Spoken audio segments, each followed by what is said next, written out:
begitu. Oh benar. Iya. Ya lu salah. Artikel dari HP saya mah nggak benar. Ini ada artikel ataupun video yang benar. Nih kita lihat. Tapi benar. Lagian kan artis nih kan karirnya bagus. Ya. Hebat dong. Iya. Aktor iya. Host iya. Presenter iya. Pelawak ya, nyalek juga.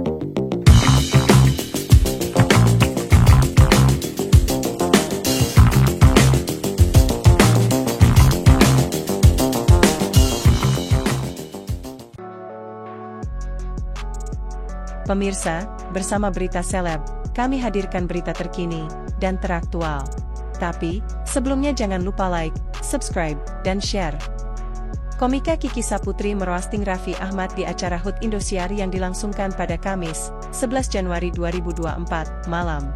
Kiki membahas soal keterlibatan Raffi sebagai tim ses salah satu paslon di Pilpres 2024. Istri Muhammad Hairi ini menebak-nebak apa alasan Raffi Ahmad bersedia menjadi tim sukses.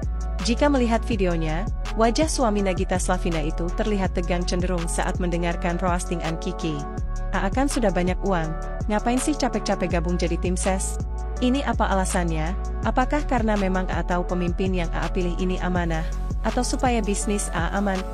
Ujar sang komika di atas panggung. Wajah tegang Raffi Ahmad perlahan seolah mencair. Dia bahkan ikut tertawa lepas saat nama anak bungsunya, yaitu Rayanza alias Cipung tiba-tiba disebut. Gue pengen banget Cipung jadi presiden, soalnya kapan lagi kan? Ada presiden pas pampresnya Susrini, lanjut yang kembali disambut gelak tawa penonton. Kiki juga setuju jika Cipung mencalonkan diri sebagai presiden. Namun tentu prosesnya tidak semudah itu. Minimal, Cipung harus punya pengalaman menjadi kepala daerah terlebih dahulu. Aku setuju kalau Cipung jadi presiden, tapi masalahnya kan dia masih kecil, jadi wali kota dululah. Fitu, Kong. Tutur bintang sitkom lapor Pak itu. Jika kondisi ini benar terjadi, maka itu akan berpengaruh pada perubahan tontonan Cipung. Iya, kan jadi tim ses, Cipung sudah enggak nonton Cokomelon, nontonnya, debat capres, tutup Kiki Saputri. Potongan tayangan ini viral di TikTok hingga ditonton lebih dari 1 juta kali, meski belum 24 jam diunggah. Mereka menyoroti ekspresi Raffi Ahmad saat diroasting oleh dua komika terkenal tersebut. Muka Raffi Ahmad kayak ketakutan, ujar salah satu netizen. Yegi panik jelas banget, ungkap warganet lain. Raffi pucat, kata warganet yang lain. WKWKW, sepertinya biar bisnis aman tambah yang lainnya.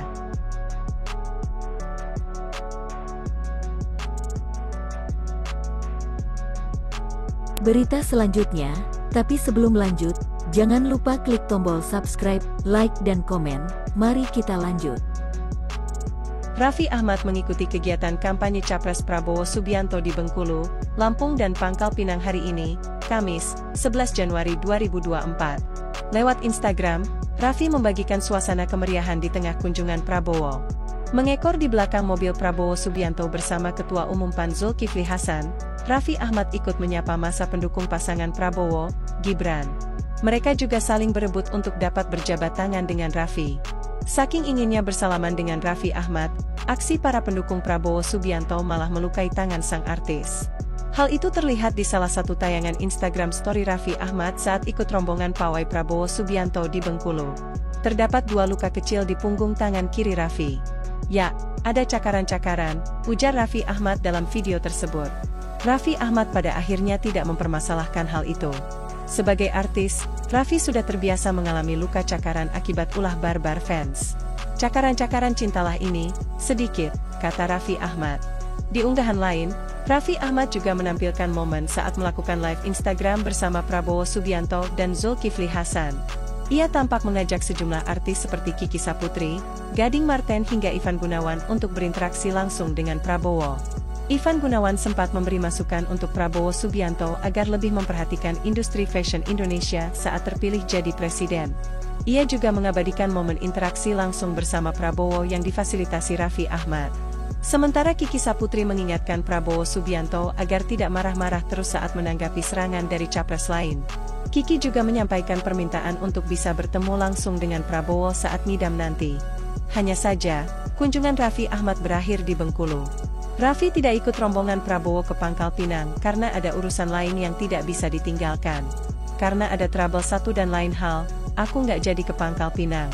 Aku harus kembali ke Jakarta secepatnya, papar Raffi Ahmad. Raffi Ahmad jadi salah satu artis di luar lingkaran politik yang terang-terangan mendukung Prabowo Subianto untuk Pilpres 2024. Raffi bahkan terlihat ikut mendampingi pasangan Prabowo, Gibran saat menghadiri debat Capres-Cawapres bersama sang istri, Nagita Slavina. Berita selanjutnya, tapi sebelum lanjut, jangan lupa klik tombol subscribe, like dan komen. Mari kita lanjut. Menteri Pariwisata dan Ekonomi Kreatif, Menparekraf, Sandiaga Uno banjir kritikan dari masyarakat pasca mendukung Raffi Ahmad yang hendak membangun Big Club di atas kawasan bentang alam karst, Kabak, Gunung Sewu, Gunung Kidul, Yogyakarta. Menanggapi hal itu, pengamat tata kota Nirwono Yoga mempertanyakan sikap Sandiaga Uno sebelum menyetujui pembangunan Big Club tersebut. Apakah calon investor pengembang di Kabak tersebut sudah menunjukkan hasil uji AMDAL lingkungan hidup, sosial, dan ekonomi? Menurutnya hal itu perlu dilakukan untuk memastikan apakah sudah melalui kajian YG matang. Jadi bukan sekadar formalitas memenuhi regulasi.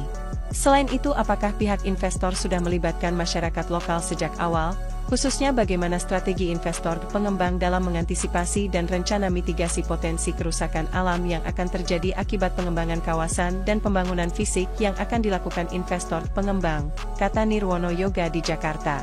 Tak cuma itu, lanjutnya, perlu dicek juga bagaimana konsep pengembangan ekonomi inklusif yang akan berdampak langsung terhadap warga lokal.